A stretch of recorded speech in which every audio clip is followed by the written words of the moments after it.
Minus 30 degrees Celsius wind chill, that is what millions across the Greater Toronto Area are waking up to right now. Environment Canada has issued a yellow warning for extreme cold across much of southern Ontario this weekend. This is not a routine winter forecast. Meteorologists are now describing this as Toronto's longest sustained period of extreme cold in about a decade.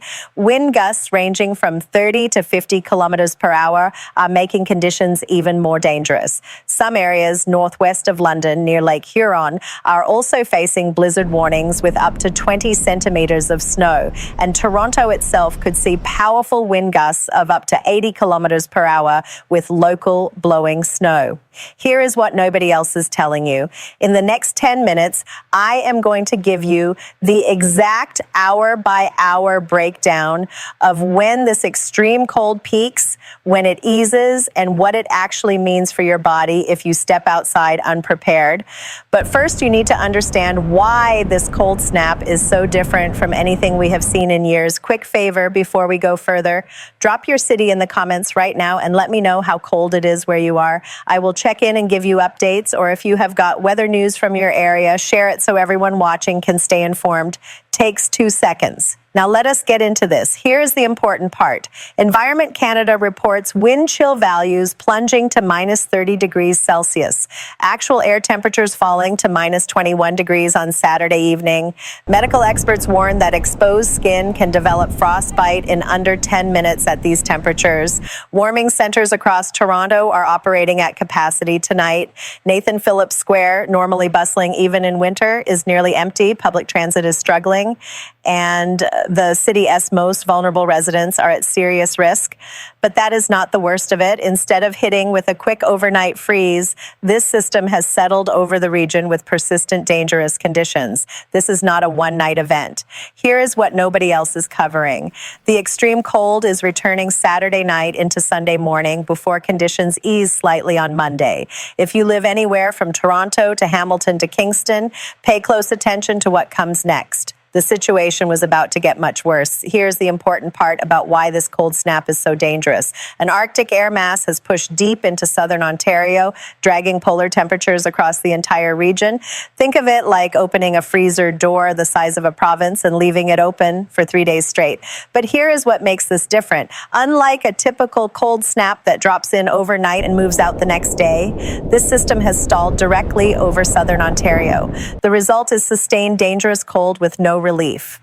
At these temperatures, exposed skin can freeze within seconds if it comes in contact with metal surfaces. Environment Canada warns that prolonged exposure increases the risk of hypothermia, which occurs when your core body temperature drops below normal. This can cause confusion, cardiac arrest, and even death. The agency specifically lists symptoms to watch for: shortness of breath, chest pain, muscle pain and weakness, numbness and color change in fingers and toes. But could the city have been better prepared? Were warnings issued early enough? Comment below right now with your city and province. I will personally give you specific information for your location. Thousands of viewers are already doing this and getting critical updates. Do not wait. Type your location now. What happened next forced the city into emergency response mode. Here is your critical timeline. Toronto, listen carefully. This is important. Saturday morning brought a high of only minus 13 degrees Celsius, but do not let that fool you. Wind chill made it feel like minus 33, not minus 20, minus 33. By Saturday afternoon, conditions barely improved. Wind chill values hovered around minus 22. Still dangerous, still life-threatening for anyone caught outside without proper protection. Saturday evening, temperatures dropped to minus 21 degrees Celsius with a wind chill of minus 28. This is when the cold began claiming victims. Emergency services reported an increase in cold-related calls. Warming centers reached capacity. Here is what happened Sunday. High of only minus 12 degrees Celsius. Morning wind chill of minus 28. That is frostbite territory in under 10 minutes. By Sunday afternoon, some improvement. Wind chill reaches minus 19. Still dangerous, but slightly more manageable. But do not think it is over. For those watching from areas near Lake Huron, northwest of London, you face a double threat. Blizzard conditions with up to 20 centimeters of snow starting Friday afternoon on top of the extreme cold. Wind gusts ranging from 30 to 50 kilometers per hour across the entire region are making already frigid conditions even more dangerous. Here is the important part. By Sunday evening into Monday, temperatures begin falling back through the single digits overnight. Only by Monday does the pattern show any sign of breaking. That is nearly 72 hours of life-threatening cold. What comes next is critical. For those who have never experienced extreme cold at this level, here is what it actually does to the human body. First, the numbness. Your fingers and toes stop responding, then tingling, then pain. If you ignore these warning signs and keep pushing through, the next stage is frostbite. Tissue begins to freeze, skin changes color. Without intervention, permanent damage follows. This is Saturday night for hundreds of thousands of Canadians across southern Ontario. At Phillips Square, only the most determined Torontonians ventured out. Olympic watchers bundled in layers, cheering on Team Canada despite wind chill values of minus 30. Families with young children in multiple coats. Skaters wrapped in thermal layers. Even babies braved the frigid temperatures, though medical experts strongly cautioned against it. Remember those wind chill values we mentioned earlier? Minus 30. At that temperature, exposed skin can freeze within seconds if it contacts metal. Environment Canada does not issue that kind of warning lightly. We have been tracking cold events for decades. This one is different. But here's who faces the greatest danger. The city's unhoused population has no option to simply go indoors and warm up. Young children lose body heat faster than adults. Seniors have greater difficulty regulating their core temperature. Individuals with chronic illnesses find their conditions worsened by the cold, and those lacking adequate shelter have nowhere to escape when temperatures drop this low. This is not hype. This is not exaggeration. This is a legitimate historic cold event. If you are in the affected area, comment your location below. I am reading every single comment and responding with specific information for your area. Thousands of people have already done this. Do not wait. This is not just extreme cold. We are looking at public transit disruptions, warming center capacity limits, and widespread infrastructure strain all happening simultaneously. 3 crises at once. Transportation is being affected, with some residents finding it difficult to reach work, shops, or medical appointments. Schools remain open, but parents are being cautious about sending children out into the cold. At these temperatures, vehicle engines refuse to start. Water pipes can burst if not properly insulated. Furnaces run continuously and still cannot keep up.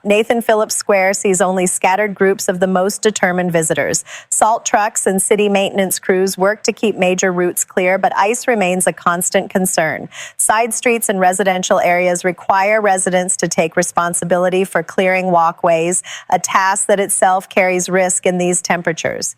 Here is what most people do not realize. Heating systems across the city are being pushed to their limits. Some units simply cannot maintain safe indoor temperatures when outside air drops to minus 21 degrees Celsius. The last time Toronto saw sustained cold like this was about a decade ago, and the concerning part is we are not through it yet. The extreme cold returns Saturday night into Sunday morning before any relief arrives on Monday. The City of Toronto activated its winter services plan before the cold truly set in. Officials opened citywide warming centers, surge sites, and additional shelter spaces across Toronto. The warming centers stay open 24 hours and welcome walk-ins. They are pet-friendly and provide resting spaces, meals, washroom facilities, and referral to emergency shelters. Here is the important part about surge sites. When temperatures dip below minus 15 degrees Celsius, these additional locations open across the city. John Innes Community Centre at 150 Sherbourne Street serves adults with capacity of 30. Jimmy Simpson Recreation Centre at 870 Queen Street East offers the same. Cecil Community Centre at 58 Cecil Street can accommodate 30 people. At 81 Elizabeth Street, capacity reaches 75 people. The surge site at 885 Scarborough Golf Club Road handles 68 people. At 146 Spadina Road, 22 spaces are available.